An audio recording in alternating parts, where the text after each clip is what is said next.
네, 반갑습니다. 10월 30일 수요일 마감 시황입니다. 자, 시장은 다시 하락세로 마무리가 됐습니다. 자, 뭐 상황이 좀 좋지 않은 것 같아요. 일단은 그래도 보합 수준이어서 뭐 플러스 마이너스 조금 있었던 부분이었는데 코스피 지수가 0.9% 하락했고요. 코스닥은 마이너스 0.8입니다. 그래서 둘 다 비슷하게 좀 떨어진 모습이었고요. 아침에 비해서 일단은 전체적으로 다 가라앉았다. 즉 상승 종목의 숫자가 많이 줄었다. 이렇게 보시면 될 것 같습니다. 외국인들의 순매도가 지속되고 있는 부분이 가장 큰 요소가 아닐까 생각되기도 하고요. 또 삼성전자 쪽으로 매도가 또 다시 나옵니다. 그러다 보니까 아무래도 이제 그런 부담감들이 또 생겼을 거다 생각합니다. 근데 오늘은 삼성전자나 하이닉스가 그렇게까지 뭐 심각한 수준 아니었고요. 다른 종목들, 다른 시총 상위 종목군들이 많이 하락을 했죠. 그래서 대부분의 시총 상위 종목군들이 내려가면서 삼성전자까지 같이 내려가니까 하이닉스를 방어를 해줬음에도 불구하고 주가가 많이 내려가는 형태가 나타났습니다. 특히 코스닥 같은 경우는 거의 전멸이죠. 네, 물론 낙폭이 크진 않았지만 네, 전부 다 하락하는 모습이 나타나서 굉장히 좀 부담스러운 느낌이 좀 있었을 겁니다. 바닥을 잡아가는 지루한 국면일 거예요. 네, 이거는 무슨 얘기냐면 상승을 했다가 또 눌렀다가 올렸다가 눌렀다가 지치죠. 네, 그러면서 이제 주가가 올라가면 어떻게 돼요? 이 들어온 놈 또 내려갈 건데 팔아버려야 되겠다. 이 생각할 수밖에 없어요. 그러면 개인 투자자들 입장에서는 반등에 대한 희망을 가지고 있다가도 어떻게 해요? 지금은 폭락을 시킬 수 없다고 그랬죠. 시장을 폭락시킬 수 없기 때문에 올렸다 내렸다 계속하면서 지치게 만드는 겁니다. 그리고 나서 물량을 뺏어가는 형태이기 때문에 이런 구간들은 여러분들이 인내로 참고 넘어가야 됩니다. 좋은 주식 가지고 잘 버티면서 가셔야 되고, 이럴 때 지루하다고 종목도 홀랑 갖다 버리고 또 고점 매매에 들어가시면 나중에 네, 상황이 뒤집어질 때 상당히 고통스러운 날을 보게 됩니다. 그래서 그런 부분들 각별히 조심하시고요. 차트 보도록 합니다. 종합주가지수 보시면 자, 아침에는 그래도 좀 괜찮았는데 네, 이게 계속 떨어졌죠. 계속 하락하면서 여기 11시경부터 뚝 떨어졌어요. 11시까지는 이제 2600 넘어가면서 분위기 좋았거든요. 그다음 뚝 떨어지면서 밑에까지 2587, 그 다음에 2593으로 끝났습니다. 마지막에 조금 회복하는 모습이 좀 있었습니다만은 여기서 이제 외국인 매수가 들어왔죠. 자, 그런 모습이 있었습니다만 네, 이 정도 들어와서는 되지 않습니다. 그래서 전체적인 분위기는 일단은 다운이 되어 있고요. 대신에 분위기는 이렇게 우상향으로 넘어갈 수 있는 구간이라 내일은 또 다시 기대해보면 하겠죠. 오늘 저녁에 빅테크 기업들 시작 발표 나오면 나쁘지 않았을 경우에 지수가 상승할 수 있는 가능성이 생기죠. 그래서 그런 가능성을 조금 열어놓고 보시면 되겠습니다. 그리고 코스닥 같은 경우는 네, 아침부터 계속 떨어집니다. 여기는 안 좋아요. 오히려 코스피 같은 경우는 뭐 삼전이든 하이닉스든 이런 것들이 방어해줄 만한 부분이 있는데 이쪽은 2차전지와 바이오이기 때문에 이거 떨어져 버리면 속수무책이잖아요. 그러니까 이쪽은 안 좋습니다. 그래서 코스닥 쪽 종목군들은 좀 떨어지는 모습, 시장 상황만 딱 보시면 여러분들 아시겠죠. 그래서 지금은 이 중소형주 또는 이제 코스닥 시장보다도 대형주, 네, 코스피 쪽이 좀 더 유리할 수 있는데 그 중에서도 유리할 수 있는 것이 무엇이냐? 네, 반도체 쪽이 그나마 유리합니다. 왜냐면 그동안 얘네들 많이 내렸고 다른 애들이 자기들 세상인 것처럼 많이 올라갔었으니까 그쪽에서 조정이 나오겠죠. 그러니까 지금은 많이 내려가 있었던 종목들, 바닥권의 종목군들이 반등을 해줄 수 있는 시기이기 때문에 그쪽에 집중하셔야 되고요. 또 많이 올라가 있는 종목군들은 조정을 받게 됩니다. 그런 부분들이 하나씩 두 개씩 계속 나타나게 될 거예요. 그런 부분들은 여러분들 반드시 피해서 도망쳐야 되는 내용이라고 보셔야 되겠죠. 네. 자, 수급통에 보시면 마지막에 외국인들 매수를 조금 확장해 주긴 했습니다만 간에 기별도 안 갑니다. 네, 대신에 12시 반부터 팔아먹었던 물량은 대부분 회복을 해줬어요. 그래서 이 부분들이 나쁘지 않았고요. 뭐 삼성전자 매도가 많이 나왔다고 치지만 반도체 쪽 입장에서 본다라면 하이닉스 쪽에 매수가 들어왔기 때문에 쌤쌤이다 이렇게 보실 수 있겠습니다. 그러니까 실질적으로 이제 팔아먹은 물량들이 뭐 삼성전자, 하이닉스 이 두 가지만 놓고 보면 쌤쌤이니까 다른 쪽에서 나타났을 때 분위기는 네, 그 2차전지라든지 또는 뭐 바이오, 은행주 이런 쪽에서 하락세가 진행됐을 것이다 보시면 되겠죠. 그 외에는 뭐 특이사항은 없습니다. 기관적으로는 아직은 관망하자라는 입장이기 때문에 액션이 크게 나오지 않았습니다. 시총 상위 종목들 살펴볼게요. 시총 상위 종목들 보시면 하이닉스가 2.47% 올라오면서 195,000원 나쁘지 않습니다. 이 부분은 지지선에 대한 모양이 있기 때문에 계속 내려갈 수는 없겠죠. 지지가 있으니까 그러면 반등이 나오는 모습이 나오는 거고요. 그 다음에 오늘은 이제 하이닉스 올라갔으니까 삼성전자 조금 내려도 되겠죠. 왜? 삼성전자가 지금 치고 올라가면서 하이닉스 내려갔잖아요.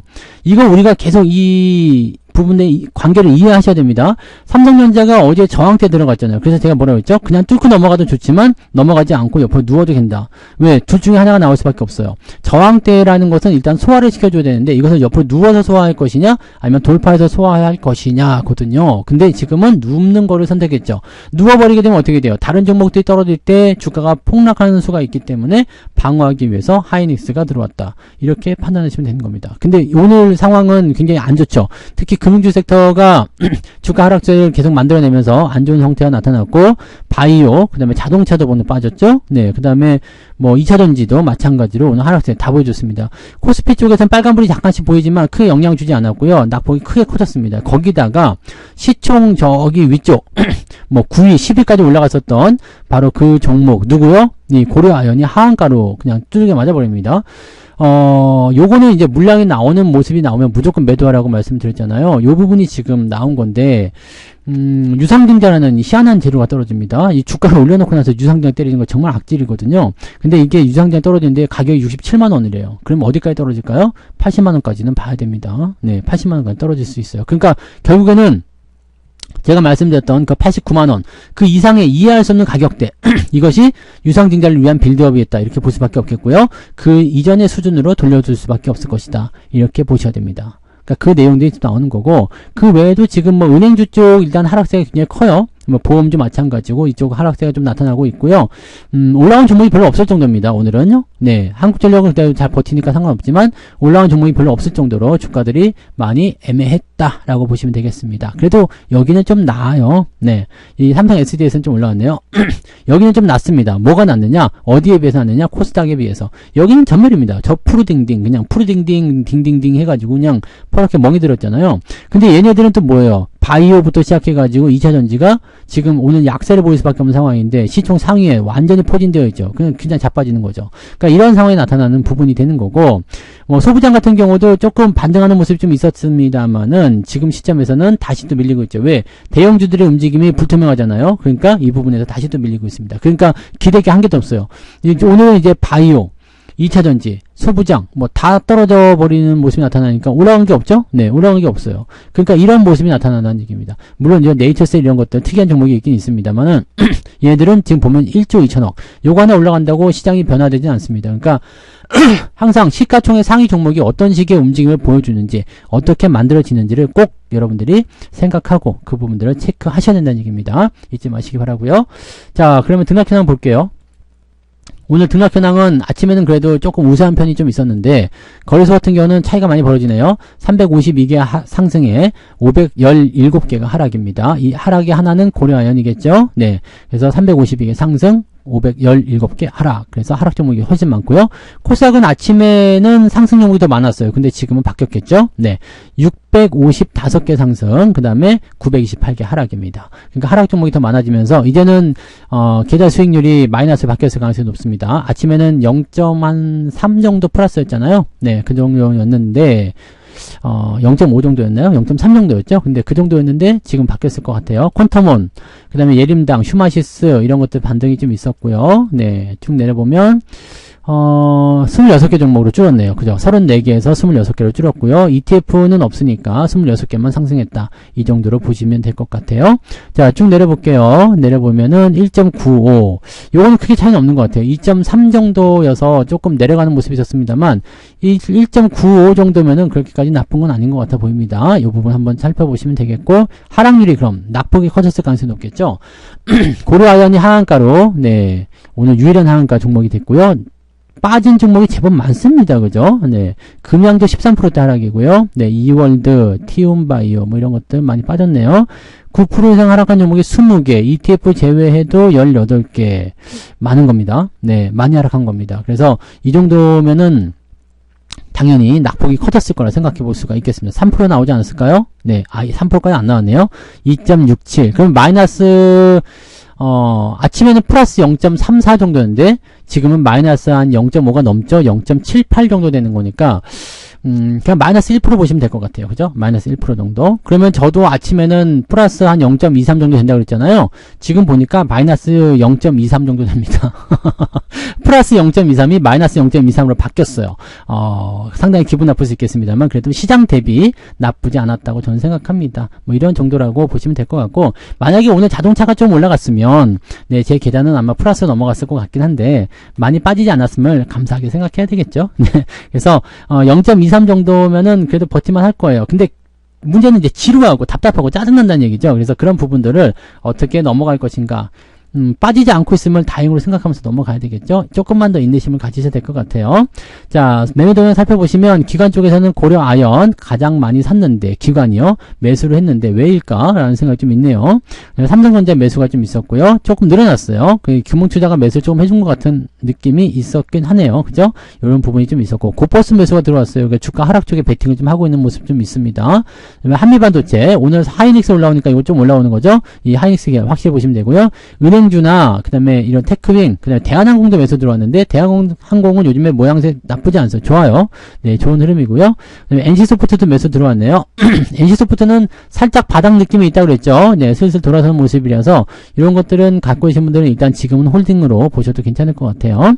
자, 레버리지 팔아먹었고요. LG생활건강 팔아먹었고요. 이거 LG생활건강 지금 안 좋은 것 같아요. 네, 바닥일까 아닐까인데 이거는 아직 타이밍이 안 나오는 시점이었기 때문에 좀 안 좋은 쪽을 하게 되면은 또 안 좋은 상황이 나올 수밖에 없겠죠. 그런 부분들이 있습니다. 외국인들은 오늘 삼성전자를 가장 많이 팔았습니다. 1,800억. 매도가 갑자기 또 커지는 모습이죠. 하이닉스에서 1,200억. 그러니까 매수가 일단 쌤쌤으로 들어왔다 보시면 될 것 같긴 한데 조금 짜증나죠. 네. 삼성전자를 계속 사줘야 되는데, 네, 조금 짜증납니다. 하지만, 이런 부분 나타날 수밖에 없어요. 사고 팔고인데, 지금은 약간 애매하죠. 매수는 조금 들어왔는데, 매도가 더 많이 나왔기 때문에, 이렇게 되면은 조금 더 누를 수도 있거든요. 그러니까, 삼성전자는 일단 말씀드렸죠. 골든크로스 나올 때까지는 계속적으로 지켜봐야 됩니다. 또 내일 삼성전자 실적 발표 나오고 나서 상황이 어떻게 바뀔지, 또 그 부분도 봐야 되니까, 지금은 좀 지켜보시고요. 네, 골든크로스. 5일과 21선 체크하고 나서 대응하시면 되겠습니다. 그 다음에 은행주, 친한지주, 고려아연을 많이 팔았어요. 그 다음에 삼성물산, 현대차, 그 다음에 레버리지 매도 있고요. 포스코홀딩스, KB금융, 은행주 쪽하고 이제 바이오 쪽은 특별하게 매도는 없었던 것 같아요. 네. 그냥 제약 쪽은 좀 매도가 있었는데 바이오 쪽은 특별히 매도 없었고 알테오젠 같은 경우 매도가 좀 나왔습니다. 자, 그 다음에 매수는 네이버, 네, 네이버 웬일 샀죠? 그 다음에 강원랜드, 배당주 쪽 움직임 좀 나오죠? 네, KT 이런 것들, 네, 배당주 쪽 움직임 좀 나오고 있습니다. 그래서 그런 쪽을 한번 살펴보시면 될 것 같아요. 외국인들은 이제 배당주 쪽 움직임도 좀 나올 수 있거든요. 근데 자동차를 지금까지 팔아먹었기 때문에 배당주 쪽 움직임에서는 자동차가 또 빠질 수 없잖아요. 그러니까 그런 내용들 조금 체크해보면 괜찮을 수도 있을 것 같습니다. 자동차가 빨리 올라와 준다라면, 반등해 준다면, 또 자동차 같은 경우도 보시면 아시겠지만 현대차 같은 경우도 거의 저점권 다 들어왔어요. 그리고 뭐 기아 같은 경우도 저점권 들어가니까 바로 반등이 조금씩 진행되는 모습이고요. 그러니까 나쁘게 생각할 건 없고요. 이쪽 부분에서 이제 조금 더 주목을 받으려면 시간이 더 필요하겠죠. 왜냐하면 자동차 종목군들은 분기 배당인데다가 3월이거든요. 네, 기아는, 네, 분기 배당은 아니지만, 이것도 3월달 기준이기 때문에, 요거는 당장 매수가 들어오지 않을 수도 있긴 합니다. 그래서, 싸게 사기 위한 움직임, 그런 모양새를 만들기 위해서, 지금 계속적으로 이제 외국인들이 이런 부분들을 만들어가고 있다라면, 아마, 이 자동차 쪽 같은 경우는 큰 반등보다는 잔잔하게 움직이는 그런 형태로 갈 가능성이 높겠죠. 그래서 그런 부분들 체크하시고요. 아무튼 시장은 지금 큰 폭으로 떨어뜨려서 신용을 죽일 수 있는 단계는 아닙니다. 올랐다 내렸다 계속 지루한 국면 만들면서 제풀에 지쳐 나가 떨어지게 만드는 그런 모습이 나올 거예요. 하지만 우리는 네, 떨어지지 않죠. 거머리처럼 그냥 진드기처럼 딱 달라붙어가지고 그냥 네, 절대 떨어지지 말고 네, 이 외국 놈들의 피를 쪽쪽 빨아버리자고요. 네. 표현이 너무 강력했나? 네. 외국 놈들 돈을 빨아버리자고요. 네. 아무튼 그렇게 생각하시면 되겠습니다. 자, 이 구간 잘 버티고 넘어가시면 좋은 날이 옵니다. 자, 연말 랠리가 다가오고 있기 때문에 지금 시점에서는 잘 버티기만 하면 됩니다. 결국 시간이 지나면서 이평선은 네, 정배열로 전환이 되게 됩니다. 그 시점이 반등 포인트가 될 수 있어요. 그러니까 그 기간까지만 조금만 더 기다리세요. 거의 다 왔습니다. 자, 조금 더 힘내시고요. 즐거운 저녁 보내시기 바랍니다. 맛있는 거 드시고 더 많은 힘 내시기 바랍니다. 저는 내일 아침에 올게요. 고맙습니다. 본 방송에서 제공되는 모든 정보는 투자 판단의 참고 자료이며 투자의 최종 책임은 본 방송을 이용하는 본인에게 있습니다.